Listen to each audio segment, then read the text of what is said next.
বিশ্বের বিভিন্ন দেশে ধর্মীয় ভাবগাম্ভীর্য ও শোকের মধ্য দিয়ে পালিত হলো পবিত্র আশুরা।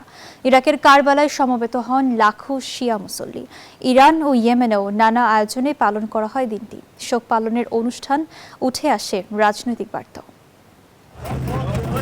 তলোয়ার হাতে শোকের মিছিল, হাজারো শিয়া মুসল্লির পদচারণায় মুখর ইরাকের পবিত্র শহর কারবালা। আশুরা উপলক্ষে ছিল আত্মপ্রহার সহ নানা শোকানুষ্ঠান। কারবালার ইমাম আব্বাস আলাইহিস সালামের মাজারে প্রবেশের সময় অনেকেই তলোয়ার উঁচিয়ে শোক প্রকাশ করতে দেখা যায়। এই রীতি আমরা আমাদের পূর্বপুরুষদের কাছ থেকে পেয়েছি। ইমাম হুসাইন আলাইহি ওয়াসাল্লামের আত্মত্যাগের স্মরণেই আমরা এই শোক পালন করি। এদিকে ইরানের রাজধানী তেহরানেও আশুরা উপলক্ষে অনুষ্ঠিত হয় ঐতিহ্যবাহী শোকানুষ্ঠান। প্রতীকী তাঁবু পোড়ানো, ধর্মীয় বাদ্যযন্ত্রের পরিবেশনা এবং কারবালার ঐতিহাসিক ঘটনার নাট্যরূপে অংশ নেন হাজারো মানুষ। এ সময় মার্কিন আগ্রাসনের বিরুদ্ধেও কড়া বার্তা দেন তারা।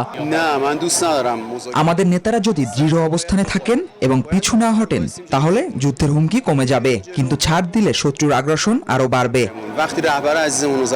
ইয়েমেনের রাজধানী সানায়ও আশুরা উপলক্ষে বড় সমাবেশ করেছেন হুতির সমর্থকেরা। ব্যানার ও প্লাকার্ড হাতে তারা অংশ নেন শোক মিছিলে।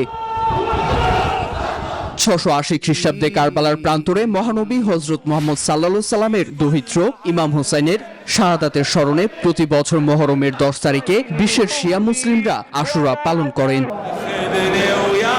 নীরব দাস, নিউজ 24।